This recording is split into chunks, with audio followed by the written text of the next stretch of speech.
turn the mic over to you, Kel Lash. This mic is all yours. Thank you, Lynn. Good morning, everyone. Good afternoon, wherever you are. I am here.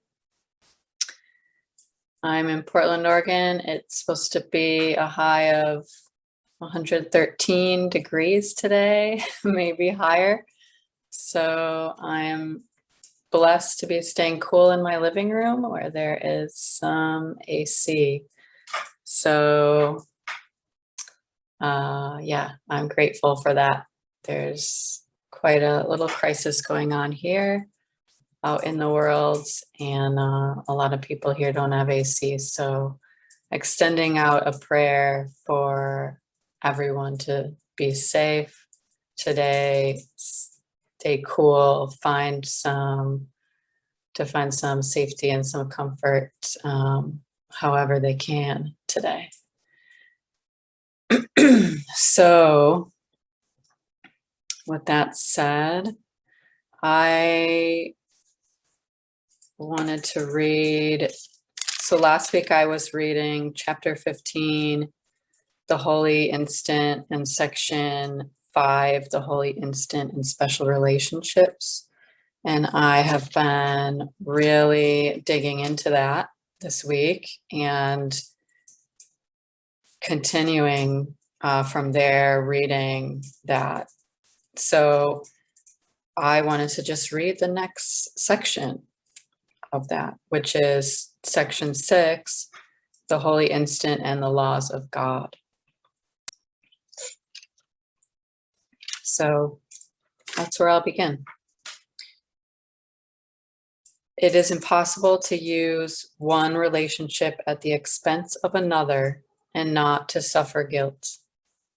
And it is equally impossible to condemn part of a relationship and find peace within it. Under the Holy Spirit's teachings, all relationships are seen as total commitments, yet they do not conflict with one another in any way. Perfect faith in each one, for its ability to satisfy you completely, arises only from perfect faith in yourself. So I read and reread this paragraph so many times. Let me finish the paragraph and then I'll jump in because I'm excited to get deeper into this. And this you cannot have while guilt remains. And there will be guilt as long as you accept the possibility and cherish it, that you can make a brother into what he is not, because you would have him so. So I think this paragraph is so powerful, and it is such a good summary of how special relationships work with our ego, because this could explain every imagined conflict we have with somebody, with ourselves, with somebody in any relationship in our life. And whether it's a relationship to a person or an object or a thing or a system, an entity, whatever it is, that this part just, I read this so many times. Under the Holy Spirit's teaching, all relationships are seen as total commitments, yet they do not conflict with one another in any way. Perfect faith in each one, for its ability to satisfy you completely, arises only from perfect faith in yourself. So all relationships are seen as total commitments, and they don't conflict with one another in any way. They cannot. If we are in the Holy Instant, if we are in the guidance of Holy Spirit, they could not conflict, because we would only be seeing love in whatever is arising, whatever perceived conflict is arising. We would only see love. And perfect faith in each relationship for its ability to satisfy you completely arises only from perfect faith in yourself. So right there, perfect faith in each relationship for its ability to satisfy you completely arises only from perfect faith in yourself. So not only is it saying, what I love about this is not only is he saying the perfect faith and trust and, peace with whatever's going on arises from perfect faith in yourself, from trust in yourself, but it actually goes on to say, what it's saying is, I have perfect faith in the actual relationship then as a result of having perfect faith in myself. So the work is to have perfect faith in myself, because not only then am I at peace within myself, but I actually then would be at peace with the relationship as well. That would happen. So I love that, because any conflict in a relationship, any problem that you're perceiving, any challenge or difficulty would melt away. We would see clearly maybe a decision we have to make about it. We would see how to just look at it. We would see how to see that person as innocent, as guiltless, as defenseless. We would see them as perfect. We would see them as God's love, because we're seeing that in ourselves. And that relationship is healed. That relationship is a holy relationship in that instant when we can see that. So that's the holy instant in the relationships. So I just love that part. It's such a good lesson for me, because we put our faith in ourselves into the outward appearances, into the external environment, into other people, into other experiences, into other contexts. And we want to pick and choose what's going to make us happy, what's going to make us not happy. And it's an external process. So that is the opposite of what is going to make us happy, truly happy. You have so little faith in yourself because you are unwilling to accept the fact that perfect love is in you. And so you seek without for what you cannot find without. There it is right there. You seek without for what you cannot find without. I offer you my perfect faith in you in place of all your doubts. But forget not that my faith must be as perfect in all your brothers as it is in you, or it would be a limited gift to you. In the holy instant, we share our faith in God's Son because we recognize together that he is wholly worthy of it. And in our appreciation of his worth, we cannot doubt his holiness, and so we love him. Now that's a beautiful part too. And it's saying essentially the same thing. And so we seek without for what we cannot find without. So we're seeking something outside ourselves because we don't believe that that's in ourselves. We don't believe that we are only perfect love, which he says we are. And he says, but forget not that my faith must be as perfect in all your brothers as it is in you, or it would be a limited gift to you. So not only are we perfect, but our brothers and sisters are perfect as well, which is why if I saw myself as perfect, then those conflicts would resolve themselves because I would be seeing my brother or sister in that relationship with them the same way, as perfect love only. And so we love him. All separation vanishes as holiness is shared, for holiness is power, and by sharing it, it gains its strength. If you seek for satisfaction in gratifying your needs as you perceive them, you must believe that strength comes from another, and what you gain, he loses. Someone must always lose if you perceive yourself as weak. Yet there is another interpretation of relationships that transcends the concept of loss of power completely. So this is again the same message. If we seek for satisfaction in gratifying our needs as we perceive them, we must believe that strength comes from another, and what we gain, they lose. So if we're seeking our needs, if we believe that our needs must be met by others, then we believe they cannot be met within ourselves, by ourselves. So where's our strength? We've given it away. We don't believe we have it. We're putting the power in somebody else to meet our needs. So something that we feel is lacking in a relationship, something that we'd like to have differently, or we believe we need to have, and we are not getting that need met, is actually a need that we can meet within ourselves.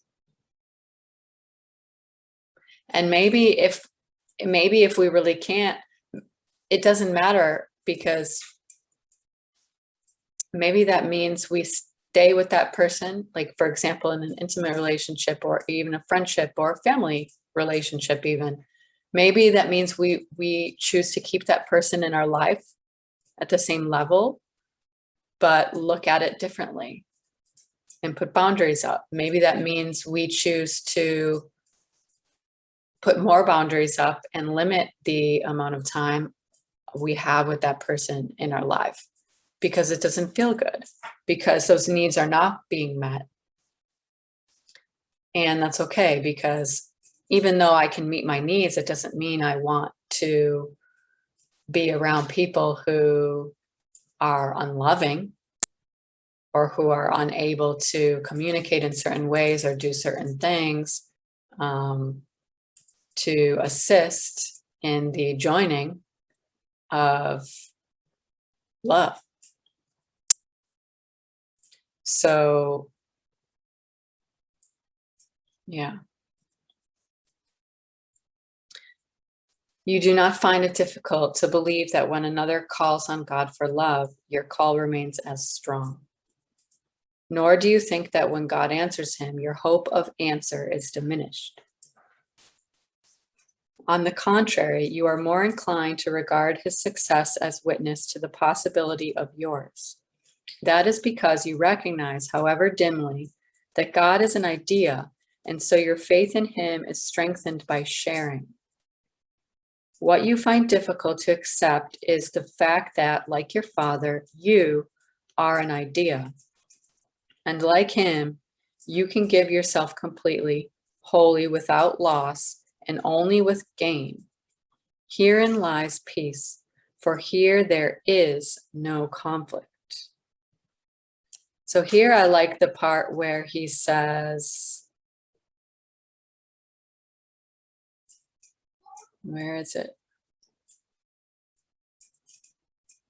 God, that is because you recognize, however dimly, that God is an idea, and so your faith in him is strengthened by sharing.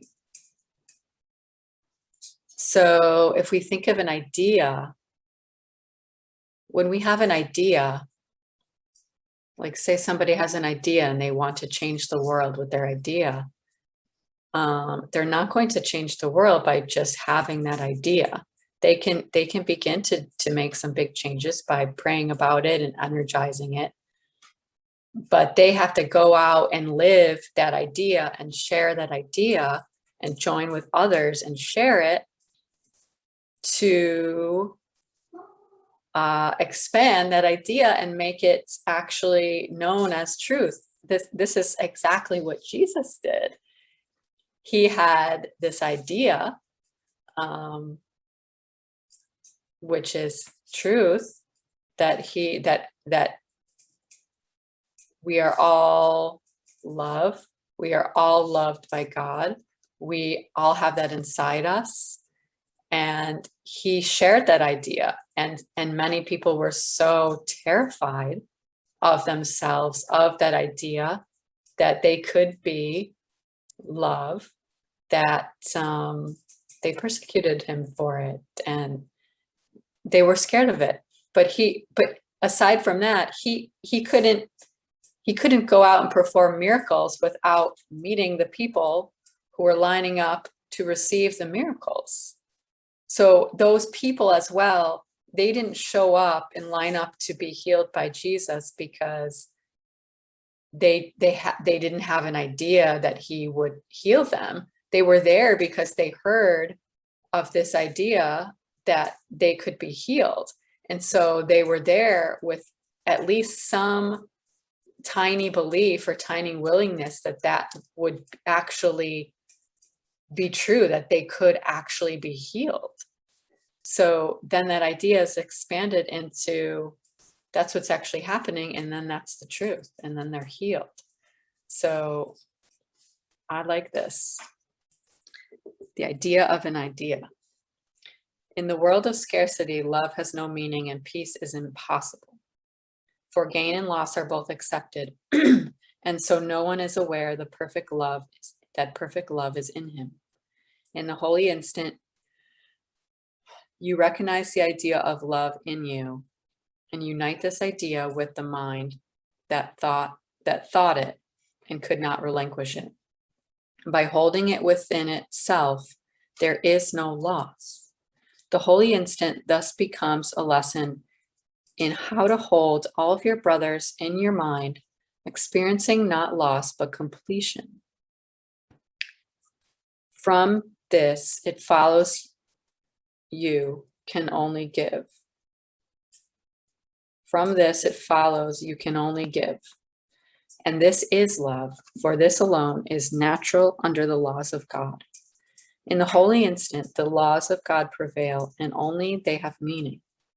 The laws of this world cease to hold any meaning at all. When the Son of God accepts the laws of God as what he gladly wills, it is impossible that he be bound or limited in any way. In that instant, he is as free as God would have him be. For the instant he refuses to be bound, he is not bound. So for the instant I refuse to be bound, I am not bound. So there I am deciding that I am not in a world of scarcity, and that means that I am limitless.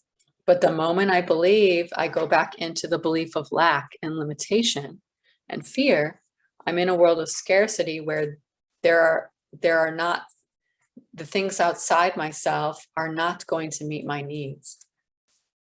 And this is such a powerful concept that this reminds me of, so when the Son of God accepts the laws of God as what he gladly wills, it is impossible that he be bound or limited in any way.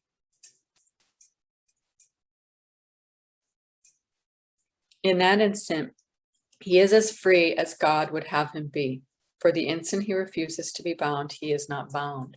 So if I'm bound, if somebody imprisons me for doing something, and I'm in jail, and I want to be happy, and I want to forgive myself, and I want to seek forgiveness for my actions, I have to work with this idea.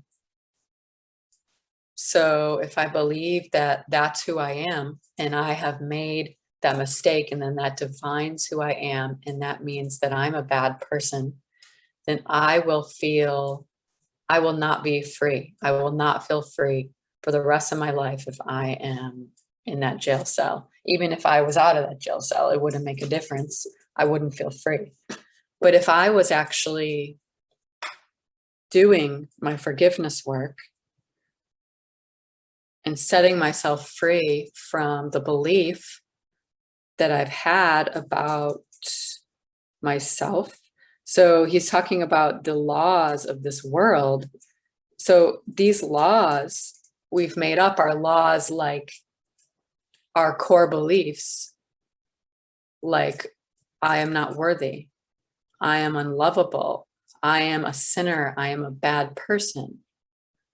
These are actually the universal laws that we are living by. And who made those laws? Our ego made those laws. God didn't make those laws.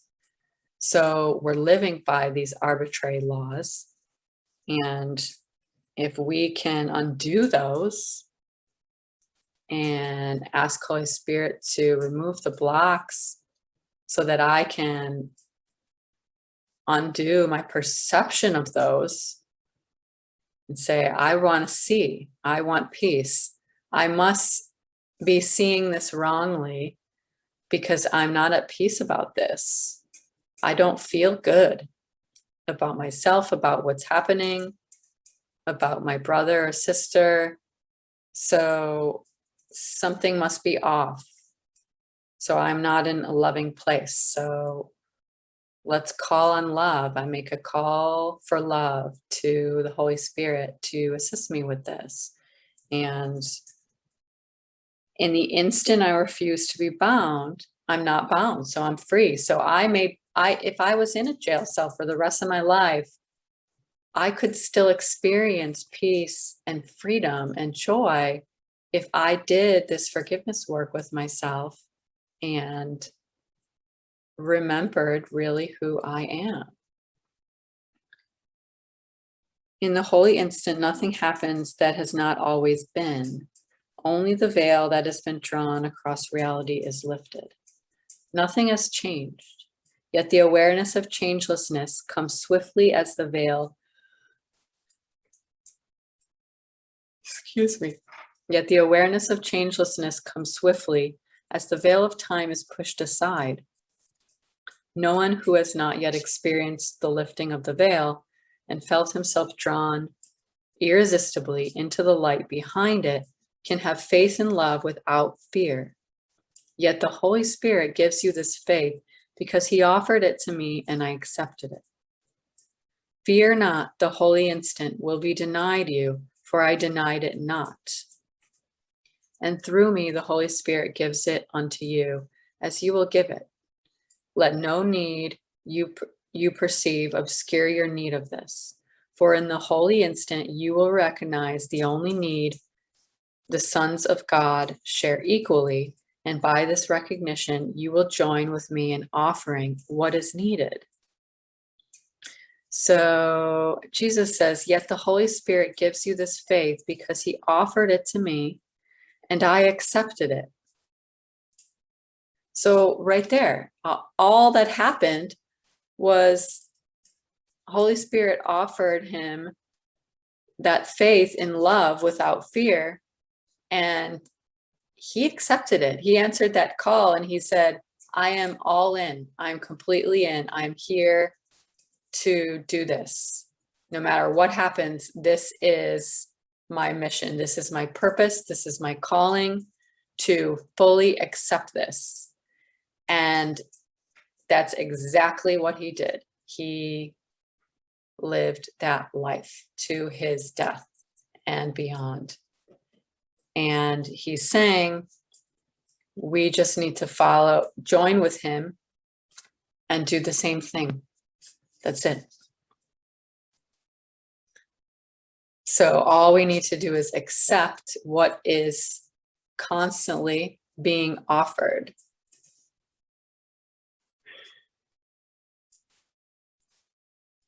It is through us that peace will come. Join me in the idea of peace, for in ideas, minds can communicate. If you would give yourself as your Father gives his self, you will learn to understand selfhood, and therein love's meaning understood. But remember that understanding is of the mind, and only of the mind. Knowledge is therefore of the mind, and its conditions are in the mind with it. If you were not an idea and nothing but an idea, you could not be in full communication with all that ever was. Yet as long as you prefer to be something else, or would attempt to be nothing else and something else together, you will not remember the language of communication, which you know perfectly. So this language of communication is love, the language of love. And remember that understanding is of the mind and only of the mind. Knowledge is therefore of the mind, and its conditions are in the mind with it. So we know Course in Miracles is a mind training. So it's about untraining the mind. And when we're getting caught up into the realm of trying to understand what all these things are for and make meaning out of it, our ego is the one operating that process. And we're trying to understand, and we're trying to gain knowledge. And these are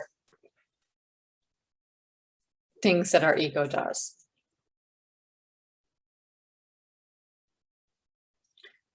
In the holy instant, God is remembered, and the language of communication with all your brothers is remembered with him.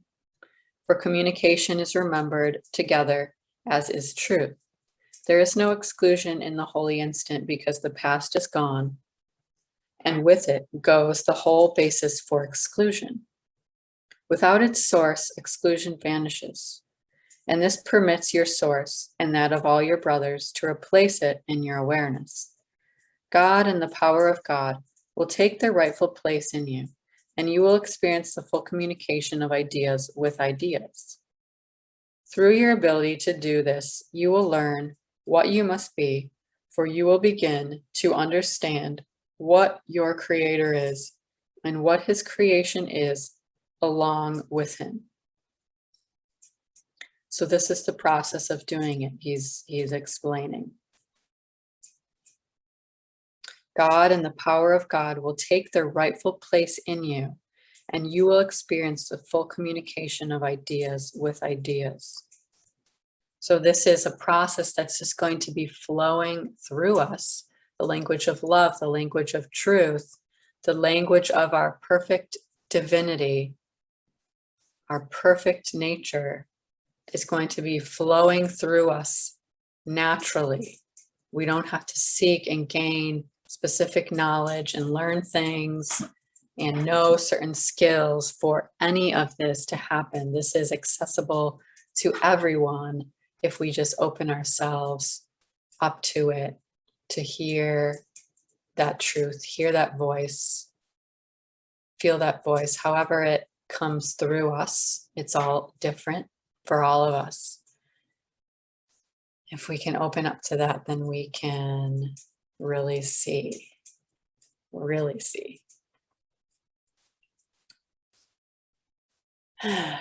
So that was chapter 15, the Holy Instant, section 6, the Holy Instant and the Laws of God.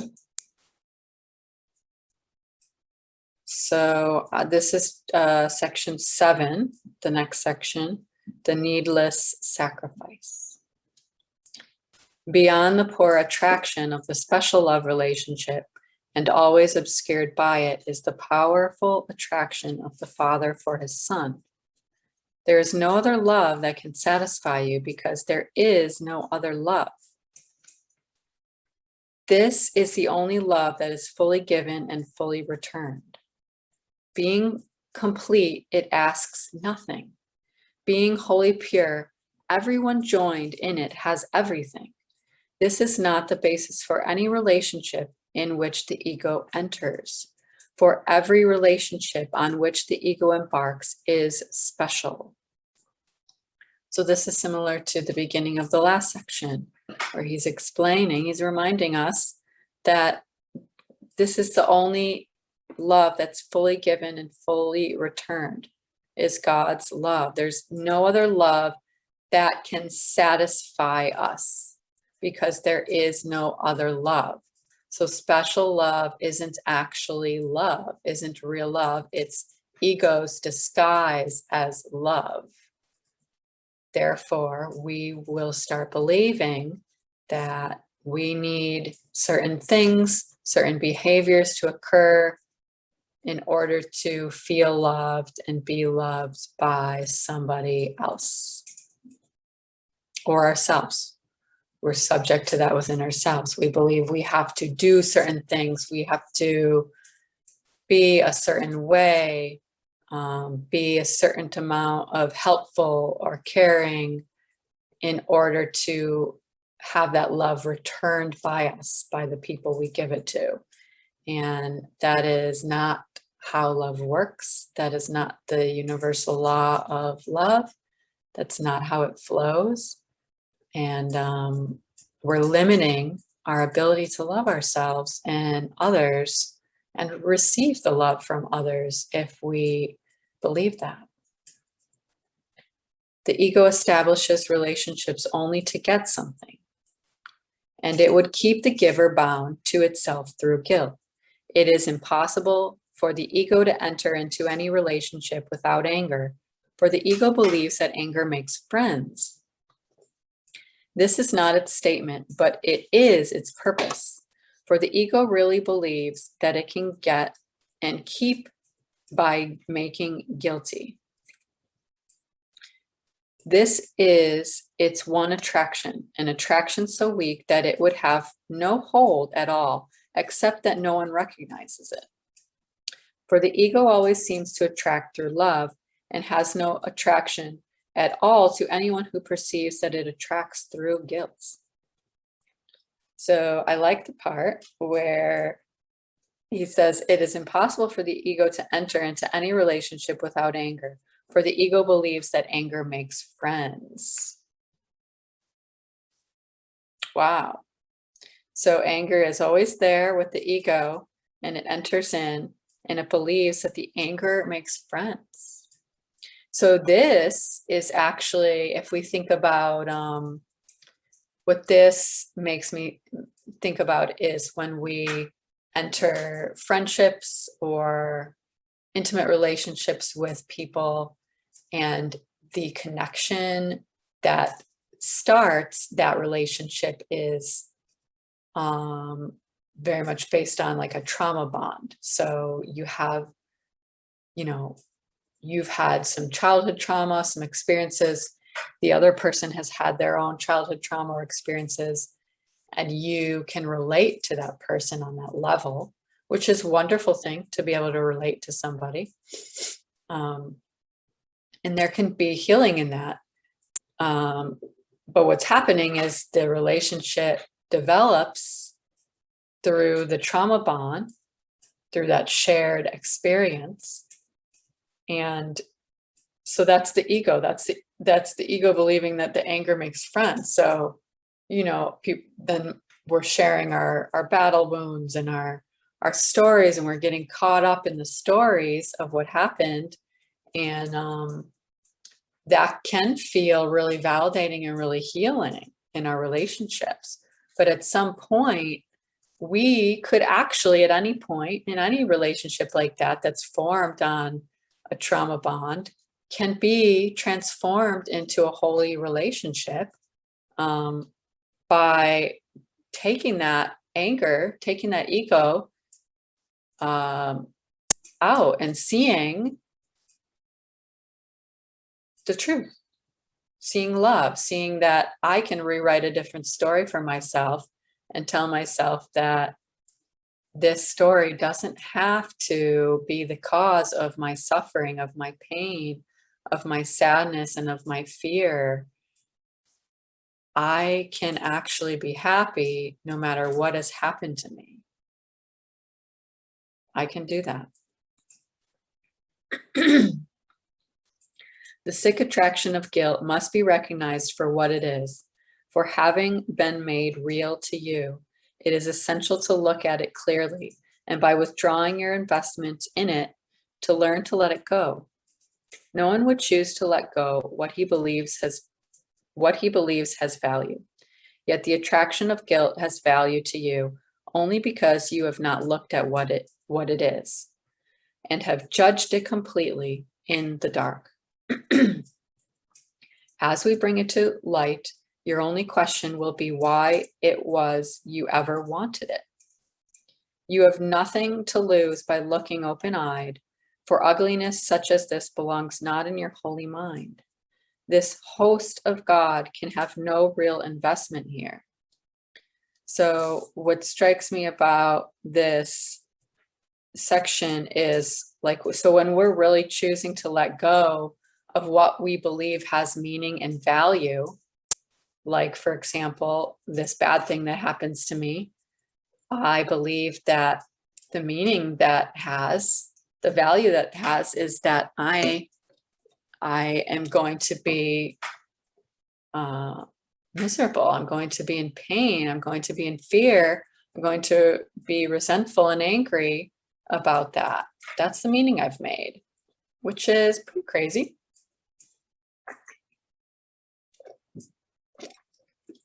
If I think about it, because as we bring it to light, your only question will be why it was you ever wanted it. So if I really think about that is definitely true. As I bring this pain to the light and look at the meaning I've made of something, if I start really entering into the field of truth, knowing that I deserve to be happy and that,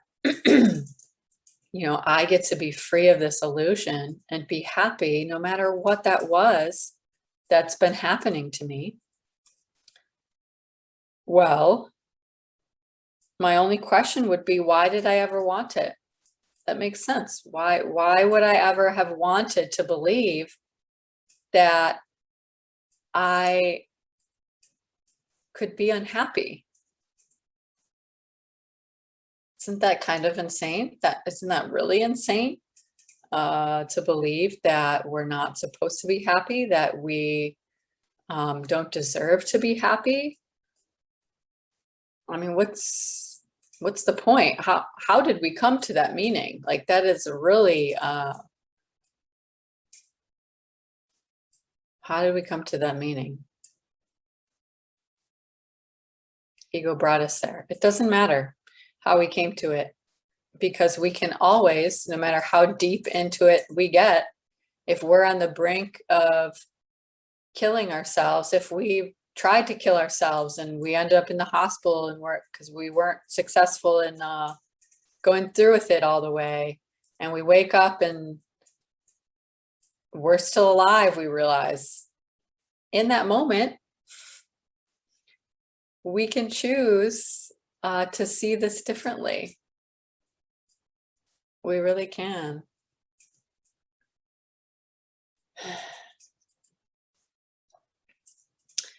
We have nothing to lose by looking open-eyed, for ugliness such as this belongs not in your holy mind. So there, we have nothing to lose. We believe we have a lot to lose if we really start believing these truths about ourselves. But in reality, we could possibly have nothing to lose. We do believe this in terms of special relationships. What can happen is, because I've experienced this myself, where the more deep into the course I get and into this journey I get, what happens is some of the people that have been very close people in my life start to, I have more trouble relating to them. So I went through this with like a friend who is still my friend, who I love a lot, but there's a disconnect in the depths of the relationship at this point, because they're not there in the space of operating in really working on seeing this truth and looking at things this way.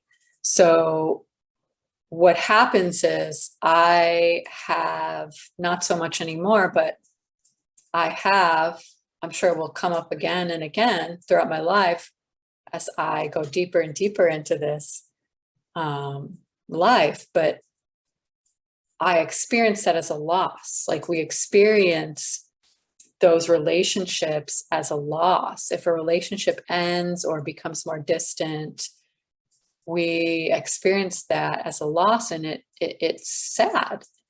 And we might go through a grief process with it.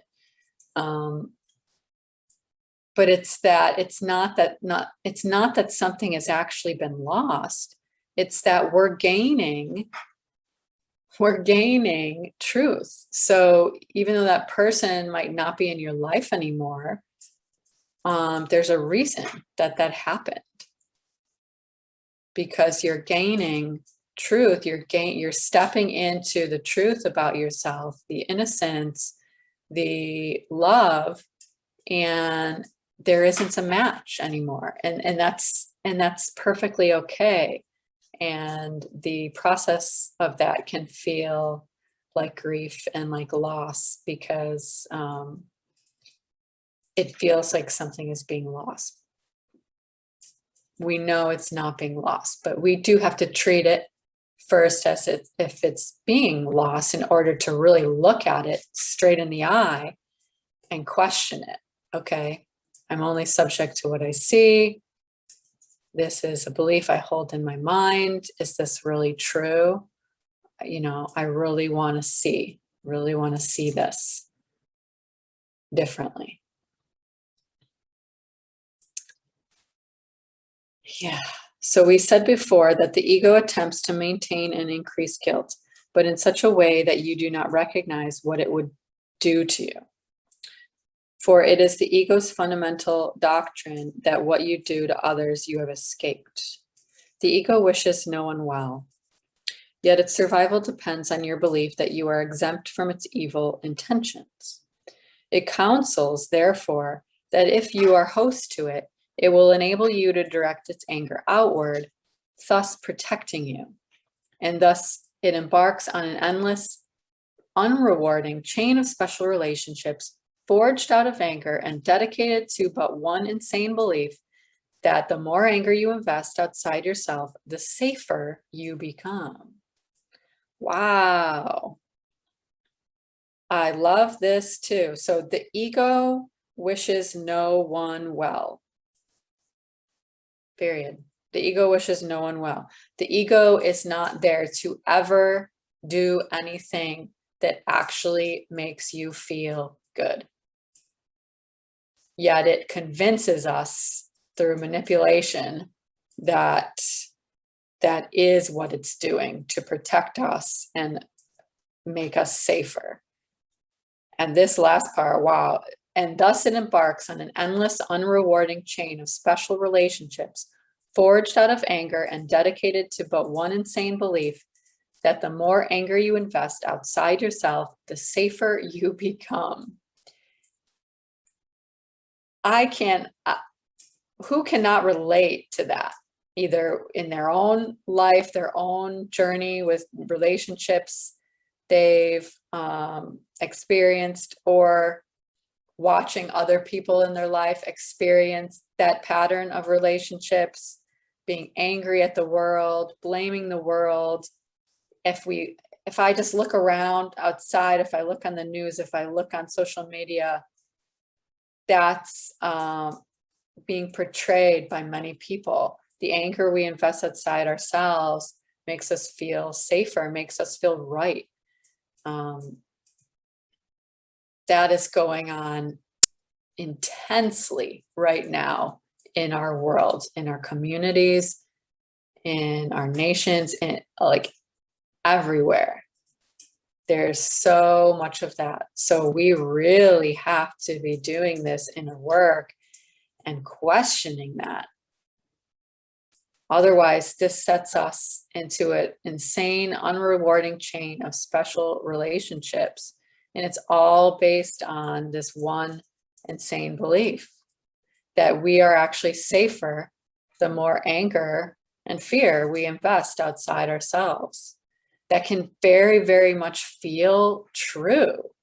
Very much feel true. That's why we put up barriers and walls. That's why we run away from things when we're scared. That's why we avoid things and put on the TV and eat when we're feeling uncomfortable feelings inside us.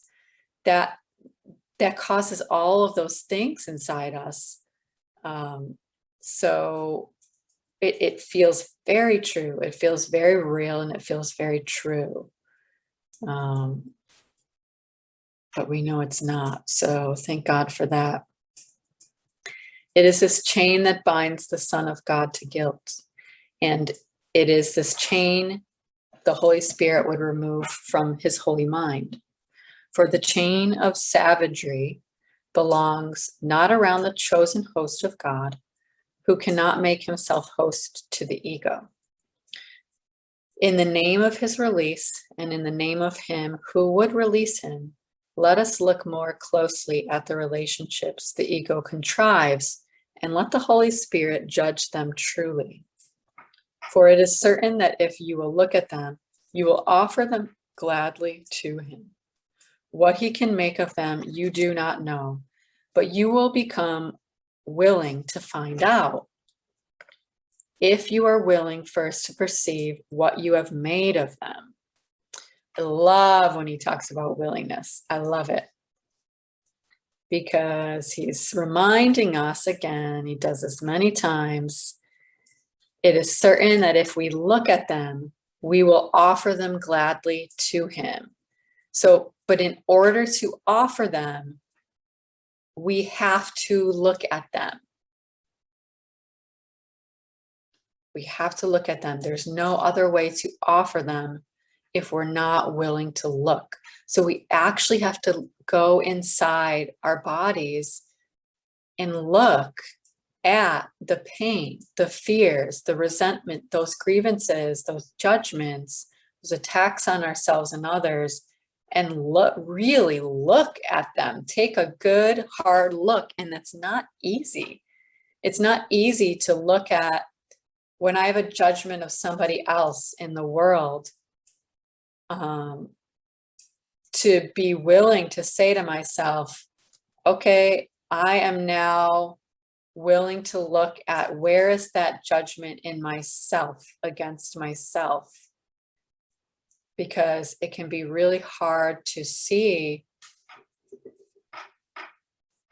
what that is. You know, we're never upset for the reason we think. So I might think I'm, really frustrated at this person, in my life. And am I really frustrated at them? No, it's that I'm judging myself for something, and it's being projected on that person. It's projection.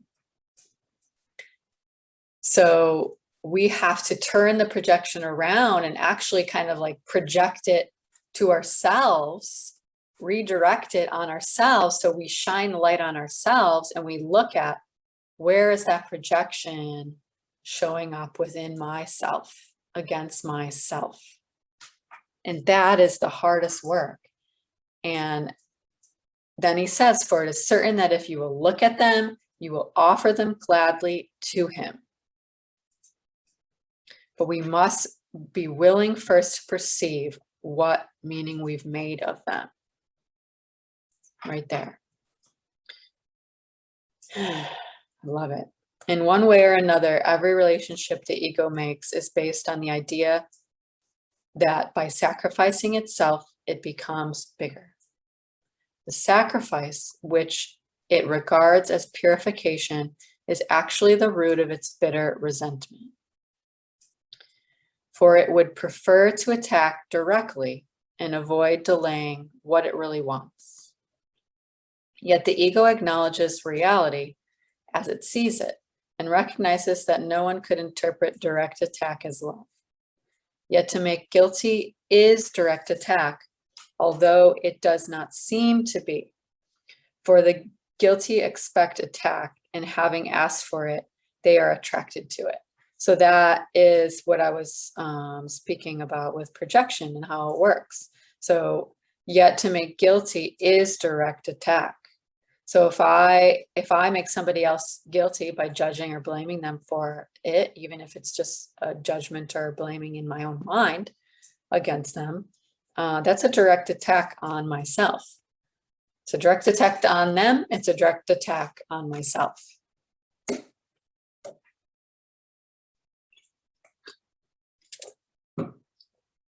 In such insane relationships, the attraction of what you do not want, seems to be much stronger than the attraction of what you do want.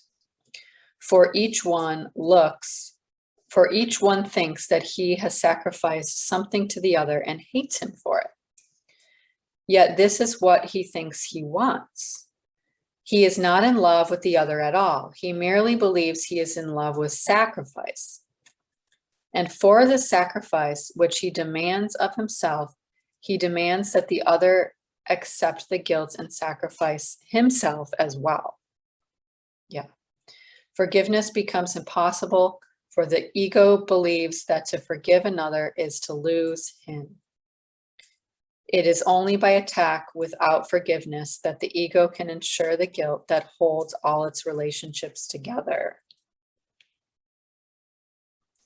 This is a big one. In such insane relationships, the attraction of what you do not want seems to be much stronger than the attraction of what you do want. Yeah. So this is what people get caught up in so much. I see this thing every single day. I meet with a client at some point. This comes up. We are so focused on what we do not want. So if we have some sort of relationship going on with a person in our life, and all we can see is what they're doing wrong, what we don't want them to be doing or saying, because it hurts. It hurts. What they're doing and saying is hurtful. It feels hurtful, and we don't like it. It's painful, and that's okay. But what happens is we're so focused on what we don't want that actually we don't spend time thinking about what we actually do want. So this is what I will often guide clients to look at, because they're very clear on how they feel. They're very clear on what they think is causing that, but they don't actually, a lot of them, if I ask them, well, how do you really want to feel? They really have to think about that, because it's not something they've actually thought about. All they've been doing is thinking about how they don't want to feel. So there's nowhere to go with that. There's a dead end. If I decide to go on a trip and I'm like thinking about all the places I don't want to go, that could be endless. When am I going to actually decide where I'm going? I'm not going to get out of my chair and go anywhere on a nice trip, because all I have decided was where I don't want to go. So that I'm completely blocked to the possibilities that could happen, the wonderful, miraculous possibilities. I've blocked myself off from any miracle occurring. So yeah. He says, yet this is what he thinks he wants. He is not in love with the other at all. He merely believes he is in love with sacrifice. So this is the special love, the special relationships. We're not in love with the other at all. We're giving to get, we're saying, if I do this, you need to do this. You need to be this way in order for me to feel this way about you, about myself. This is some insane manipulation I'm doing, actually. Yeah, it's very manipulative. And forgiveness becomes impossible in that state. Yet they only seem to be together. For relationships to the ego mean only that bodies are together. It is always that. It is always this that the ego demands, and it does not object where the mind goes or what it thinks, for this seems unimportant. As long as the body is there to receive its sacrifice, it is content. To the ego, the mind is private, and only the body can be shared. Ideas are basically of no concern, except as they bring the body of another closer or farther. And it is in these terms that it evaluates ideas as good or bad. What makes another guilty and holds him through guilt is good. What releases him from guilt is bad, because he would no longer believe that bodies communicate, and so he would be gone. So good and bad were in quotes there. So that's really important to look at, because what releases him from guilt is quote unquote bad. So we believe certain things are good, certain things are bad. So where's the room for truth, for love, for seeing our brother as pure love? I'm caught up in my own ego thoughts, my own interpretation of my body, their body. That's all superficial illusion territory.